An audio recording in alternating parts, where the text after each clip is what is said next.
इस लेक्चर में हम डिस्कस करेंगे जनरल कैरेक्टर्स ऑफ थैलोफाइट्स। तो सबसे पहले थैलोफाइटा जो वर्ड है इसका मीनिंग आपको पता होना चाहिए। तो थैलोफाइटा वर्ड ग्रीक लैंग्वेज से लिया गया है। ग्रीक लैंग्वेज में दो वर्ड्स होते हैं, थैलोन एंड फाइटोन। थैलोन का मतलब होता है अनडिफरेंशिएटेड एंड फाइटोन का मतलब होता है प्लांट। तो अनडिफरेंशिएटेड प्लांट हम किसको बोलेंगे? तो ऐसा प्लांट जिसमें root, stem and leaves absent होते हैं, या प्लांट बॉडी जो है वो रूट, स्टेम एंड लीव्स में डिफरेंशिएटेड नहीं होती है, ऐसा प्लांट जो है वो अनडिफरेंशिएटेड प्लांट कहलाता है। अब जो टर्म है थैलोफाइटा, ये सबसे पहले किसके द्वारा दी गई थी? तो एक साइंटिस्ट का नाम आपको ध्यान में रखना है, एंडलिकर। तो इसने सबसे पहले थैलोफाइटा वर्ड जो था इसका यूज किया था। अब अपने बात करेंगे जनरल कैरेक्टर्स ऑफ थैलोफाइट्स के। तो जनरल कैरेक्टर्स की अगर अपने बात करें तो सबसे पहला कैरेक्टर इसमें आता है थैलोइड प्लांट बॉडी। अब यहाँ पे एक टर्म आती है थैलस। थैलस हम किसको बोलेंगे? तो ऐसी प्लांट बॉडी जिसमें root, stem and leaves absent होते हैं, या ऐसी प्लांट बॉडी जो रूट, स्टेम एंड लीव्स में डिफरेंशिएटेड नहीं होती है, थैलस कहलाती है। तो थैलोफाइट्स की प्लांट बॉडी को थैलस के नाम से जाना जाता है। उसके बाद मेन प्लांट बॉडी की बात करते हैं हम। तो कोई भी एक टिपिकल प्लांट अगर है तो उसमें दो जनरेशंस होती हैं, एक गैमेटोफाइट जनरेशन और दूसरी होती है स्पोरोफाइट जनरेशन। अब इन दोनों में से कोई एक ही जनरेशन ऐसी है जो मेन प्लांट बॉडी हो सकती है। मेन प्लांट बॉडी का मतलब ये है कि जो प्लांट बॉडी ज़्यादा टाइम तक सर्वाइव करती है किसी भी प्लांट के लाइफ साइकिल में, उसको हम मेन प्लांट बॉडी बोल सकते हैं। तो यहाँ पर थैलोफाइट्स में गैमेटोफाइट जो है वो ज़्यादा टाइम तक सर्वाइव करती है। इस वजह से गैमेटोफाइट जो कि हैप्लॉइड है, मेन प्लांट बॉडी है थैलोफाइट्स के अंदर। उसके बाद नेक्स्ट कैरेक्टर इसमें आता है वास्कुलर टिश्यू एब्सेंट। तो कौन कौन से वास्कुलर टिश्यूज होते हैं सबसे पहले ये आपको पता होना चाहिए। तो दो तरह के वास्कुलर टिश्यूज होते हैं, एक होता है जाइलम और दूसरा होता है फ्लोएम। तो जाइलम जो है वो वाटर कंडक्शन का काम करता है। इसका मतलब ये है कि जो वाटर है उसको प्लांट में एक जगह से या एक प्लेस से दूसरे प्लेस पर ले जाने का काम करता है। उसी तरह फ्लोएम जो है इसका क्या फंक्शन होता है? फ्लोएम जो है फूड के ट्रांसपोर्टेशन का काम करता है। इसका मतलब फूड को प्लांट के एक पार्ट से दूसरे पार्ट में लेकर जाता है। अब यहाँ पर वास्कुलर टिश्यू एब्सेंट क्यों है? क्योंकि यहाँ पे जितनी भी सेल्स हैं वो सभी की सभी वाटर एब्जॉर्प्शन भी कर रही हैं, वो सभी की सभी फूड का सिंथेसिस भी कर रही हैं, तो ट्रांसपोर्टेशन की रिक्वायरमेंट ही नहीं है। इस वजह से वास्कुलर टिश्यू थैलोफाइट्स में एब्सेंट होता है, या हम कह सकते हैं कि थैलोफाइट्स में जाइलम एंड फ्लोएम एब्सेंट होते हैं। उसके बाद नेक्स्ट कैरेक्टर आता है डिवीजन ऑफ लेबर एब्सेंट। अब सबसे पहली बात तो डिवीजन ऑफ लेबर का क्या मतलब है ये आपको पता होना चाहिए। तो आप हायर प्लांट्स की अगर अपने बात करें तो उसमें प्लांट बॉडी जो है वो तीन पार्ट्स में डिफरेंशिएटेड होती है, रूट, स्टेम एंड लीफ। अब रूट का जो काम है वो फिक्सेशन का है, वाटर एब्जॉर्प्शन का है, इसके अलावा मिनरल एब्जॉर्प्शन का है। उसी तरह से जो स्टेम है उसका मेन काम है कि प्लांट को बिल्कुल स्ट्रेट बनाए रखना। इसके अलावा जो लीव्स हैं उनका काम है फोटोसिंथेसिस का, इसके अलावा गैसेस एक्सचेंज का, इसके अलावा ट्रांसपीरेशन का। तो इस तरह से हायर प्लांट्स में जो फंक्शंस हैं वो डिवाइडेड होते हैं अलग अलग प्लांट ऑर्गन्स के बीच में, तो उसको बोलते हैं डिवीजन ऑफ लेबर। अब यहाँ अगर अपने बात करें तो यहाँ रूट, स्टेम एंड लीव्स तो है ही नहीं, एब्सेंट है। इस वजह से यहाँ पर डिवीजन ऑफ लेबर एब्सेंट होती है। तो जितने भी सेल्स होती हैं थैलोफाइट्स के अंदर, ऑल सेल्स वो ऑल फंक्शंस परफॉर्म करती हैं, यानी जितने भी फंक्शंस हैं वो परफॉर्म करती हैं। यानी कि हर एक सेल फूड सिंथेसिस का काम भी करेगी और हर एक सेल जो है वो वाटर एब्जॉर्प्शन का काम भी करेगी। तो इसलिए यहाँ पे जो फंक्शंस हैं वो सेल्स के बीच में डिवाइडेड नहीं होते हैं। उसके बाद नेक्स्ट कैरेक्टर आता है एसेक्सुअल रिप्रोडक्शन प्रेजेंट। तो सबसे पहली बात तो एसेक्सुअल रिप्रोडक्शन होता क्या है ये आपको पता होना चाहिए।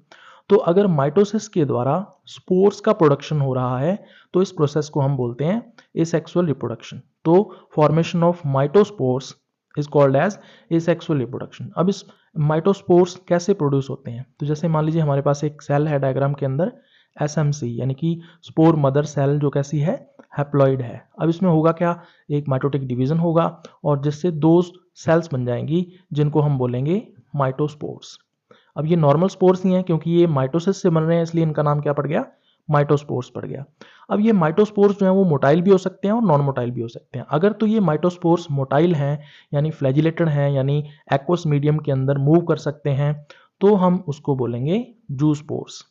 और दूसरी तरफ अगर माइटोस्पोर्स नॉन मोटाइल हैं यानी कि नॉन फ्लैजिलेटेड हैं और एक्वस मीडियम में वो मूवमेंट नहीं कर सकते, तो इस तरह के माइटोस्पोर्स को हम बोलते हैं एप्लानोस्पोर्स।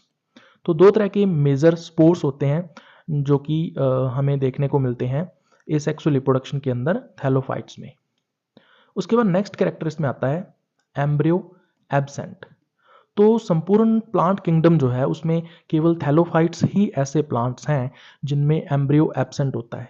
तो एम्ब्रियो जो है वो नॉर्मली कहाँ से डेवलप होता है, जाइगोट से ही डेवलप होता है। तो जाइगोट में रेगुलर माइटोटिक डिविजन्स होते हैं जिससे मल्टी सेलुलर डिप्लॉयड एम्ब्रियो का फॉर्मेशन होता है। लेकिन थैलोफाइट्स में क्या होता है, जब जाइगोट बनता है जो कि एक डिप्लॉयड स्ट्रक्चर है, तब इसमें माइटोसिस होने की बजाय डायरेक्टली क्या हो जाता है, मियोसिस हो जाता है। और मियोसिस होने से स्पोर्स बनते हैं जिनको हम बोलते हैं मियोस्पोर्स। तो इस वजह से थैलोफाइट्स में जो एम्ब्रियो है वो कंप्लीटली क्या होता है, एब्सेंट होता है। उसके बाद नेक्स्ट कैरेक्टर आता है कि जो थैलोफाइट्स हैं ये ऊगोनिएट प्लांट्स होते हैं। अब ऊगोनिएट का क्या मतलब है, इनमें जो मेल सेक्स ऑर्गन होगा या मेल गैमेटेंजियम होगा वो हमेशा एंथ्रीडियम होगा, और जो फीमेल सेक्स ऑर्गन है वो हमेशा ऊगोनियम होगा, इसीलिए इनको ऊगोनिएट प्लांट्स के नाम से जाना जाता है।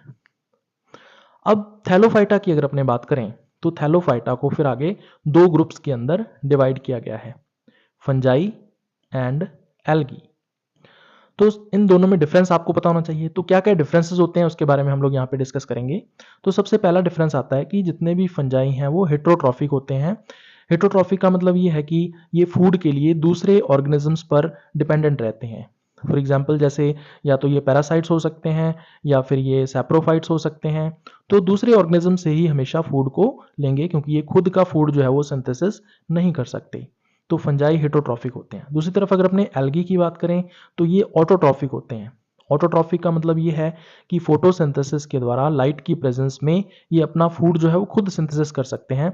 इसका मतलब ये है कि जो एल्गी हैं उनमें क्लोरोफिल प्रेजेंट होता है, जबकि फंजाई जो है इनमें क्लोरोफिल एब्सेंट होता है। तो क्लोरोफिल एब्सेंट होने की वजह से फंजाई जो है वो कभी भी ग्रीन कलर का नहीं होता है, जबकि क्लोरोफिल प्रेजेंट होने की वजह से जो एल्गी हैं उनमें ग्रीन कलर हमें देखने को मिलता है। दूसरा जो डिफरेंस आता है एल्गी और फंजाई के अंदर, तो वो ये है कि जो फंजाई हैं वो ज़्यादातर कैसे होते हैं, टेरेस्ट्रियल होते हैं, यानी कि लैंड के ऊपर पाए जाते हैं। और जबकि दूसरी तरफ अगर अपने एल्गी की बात करें तो ये एक्वाटिक होते हैं, यानी कि वाटर के अंदर हमें इनका हैबिटेट जो है वो देखने को मिलता है। नेक्स्ट डिफरेंस आता है इसमें रिजर्व फूड मटेरियल का। तो जितने भी फंजाई होते हैं उनमें ग्लाइकोजन जो है वो रिजर्व फूड मटेरियल के रूप में हमें देखने को मिलता है सेल्स के अंदर, जबकि अगर अपने एल्गी की बात करें तो इनमें रिजर्व फूड मटेरियल जो है वो स्टार्च की फॉर्म में देखने को मिलता है। तो एल्गी जो है वो हायर प्लांट्स के साथ सिमिलरिटी शो कर रहे हैं, क्योंकि जितने भी प्लांट्स होते हैं जिनमें हम लोग एल्गी के साथ साथ अगर दूसरे प्लांट्स देखें जैसे bryophytes, pteridophytes, gymnosperms and angiosperms, तो उन सभी में सेल्स के अंदर स्टार्च की फॉर्म में ही फूड स्टोर होता है। तो ये हायर प्लांट्स के साथ सिमिलरिटी शो कर रहा है। जबकि अगर अपने फंजाई की बात करें तो इसमें ग्लाइकोजन रिजर्व फूड मटेरियल है। तो जितने भी एनिमल्स होते हैं उनमें ग्लाइकोजन की फॉर्म में ही फूड मटेरियल स्टोर होता है। तो इसका मतलब फंजाई जो है वो एनिमल्स के साथ सिमिलरिटी शो करते हैं। उसके बाद नेक्स्ट डिफरेंस आता है सेल वॉल। अब फंजाई एंड एल्गी दोनों में ही सेल वॉल प्रेजेंट होती है, लेकिन इनका जो केमिकल कंपोजिशन है वो डिफरेंट होता है। जो फंजाई हैं उनमें सेल वॉल का मेजर जो कंपोनेंट होता है वो होता है काइटिन। जो काइटिन है वो हमें एनिमल्स में भी देखने को मिलता है। एनिमल्स में काइटिन कहाँ देखने को मिलता है, इंसेक्ट्स के अंदर। जो इंसेक्ट्स का एक्सोस्केलेटन है वो काइटिन का बना होता है। तो ये वही काइटिन है। इसका मतलब जो फंजाई हैं उनमें सेल वॉल का मेन कंपोनेंट क्या है, काइटिन है। तो जबकि एनिमल्स के अंदर सेल वॉल जो है वो प्रेजेंट नहीं होती है, जबकि फंजाई में प्रेजेंट होती है। तो इस वजह से जो फंजाई हैं उनको हम प्लांट्स में काउंट करते हैं, ना कि एनिमल्स के अंदर। दूसरी तरफ अगर अपने प्लांट्स की बात करें तो उसमें सेल वॉल का जो मेजर कंपोनेंट होता है, एल्गी के अंदर जो सेल वॉल का मेजर कंपोनेंट होता है वो होता है सेलुलोज। इसके अलावा पैक्टिन जो है वो भी इसके अंदर हो सकता है। तो ये एक सेल वॉल के कंपोजिशन में डिफरेंस है दोनों के अंदर। इसके अलावा मीनिंग की बात करें तो जो फंजाई वर्ड है ये लैटिन लैंग्वेज से लिया गया है। लैटिन लैंग्वेज में एक वर्ड होता है फंग्रम। फंग्रम का मतलब होता है ग्रो फास्ट। तो फंजाई ऐसे ऑर्गेनिजम्स हैं जिनकी सबसे ज़्यादा फास्ट ग्रोथ होती है। फंजाई से ज़्यादा फास्ट ग्रोथ जो है वो किसी भी लिविंग ऑर्गेनिज्म की नहीं होती है, और लैटिन लैंग्वेज में इसके लिए फंगरम टर्म यूज़ की जाती है, और फंगरम से ही क्या बन गया, फंगस या फंजाई बन गया। उसके बाद जैसे इसमें फंजाई के अंदर ही बात करें तो जैसे मशरूम्स जो हैं, मशरूम की ग्रोथ रेट सबसे ज़्यादा मानी जाती है, और शुरू में ऐसे मानते थे कि सिर्फ मशरूम्स ही ऐसे हैं जो फंजाई होते हैं। हालांकि उसके बाद बहुत सारे फंजाई की डिस्कवरी हुई, लेकिन जो फंजाई हैं उनको फास्ट ग्रोथ के लिए फंगरम कहा गया, और फंगरम लैटिन लैंग्वेज का वर्ड है, और फंगरम से ही फंजाई या फंगस वर्ड जो है वो देखने को मिला। उसके बाद एल्गी की अगर अपने बात करें तो ये भी लैटिन लैंग्वेज से लिया गया है। एल्गा, एल्गा का मीनिंग है सी वीड। अब इसको सी वीड क्यों बोलते हैं, क्योंकि जो नॉर्मली ब्राउन एल्गी होते हैं फियोफाइसी के मेंबर्स, वो सी वीड की फॉर्म में, यानी कि कई किलोमीटर तक फैले हुए हो सकते हैं इन एल्गी की जो प्लांट बॉडी है, और बड़े बड़े जो जहाज हैं कई बार इन सी वीड्स के अंदर फंस जाते हैं, जो शिप्स होते हैं वो इन वीड्स के अंदर फंस जाते हैं, तो इसलिए इनको वीड माना जाता है। तो ये समुद्रों के अंदर सबसे ज़्यादा हमें देखने को मिलते हैं एल्गी, और सीज़ के अंदर यानी ओशंस के अंदर देखने को मिलते हैं, और सी वीड को लैटिन लैंग्वेज में एल्गा बोलते हैं। एल्गा से ही एल्गा या एल्गी वर्ड जो है वो ओरिजिनेटेड हुआ है। तो ये डिफरेंसेस हैं फंजाई एंड एल्गी के बीच में। उसके बाद हम लोग बात करते हैं जैसे मैंने अभी बताया आपको कि एल्गी जो है वो ऑटोट्रॉफिक होते हैं, लेकिन कुछ एल्गी ऐसे भी हैं जो हेट्रोट्रॉफिक हो सकते हैं। तो ऐसे कौन कौन से एल्गी हैं जो आपको पता होने चाहिए? तो पहला नाम आता है इसमें सिफेलूरस। तो सिफेलूरस जो है वैसे क्लोरोफाइसी क्लास का मेंबर है, और क्लोरोफाइसी के मेंबर्स को हम ग्रीन एल्गा बोलते हैं, क्योंकि ये ग्रीन कलर के दिखाई देते हैं, क्योंकि इनमें क्लोरोफिल का जो अमाउंट है वो ज़्यादा होता है। तो सिफेलूरस जो है वो एक पैरासाइट है। हालांकि ये क्लोरोफाइसी का मेंबर है, एक एल्गा है, लेकिन ये पैरासाइट है, तो ये हेटरोट्रॉफिक हो गया। अब ये पैरासाइट है तो इसका होस्ट कौन सा है? तो टी जो प्लांट होता है, कैमेलिया साइनेंसिस उसको बोल देते हैं, बॉटनिकल नेम उसका। तो टी के ऊपर ये पैरासाइट की फॉर्म में पाया जाता है, और टी में एक डिजीज कॉज करता है जिसको हम बोलते हैं रेड रॉट ऑफ टी।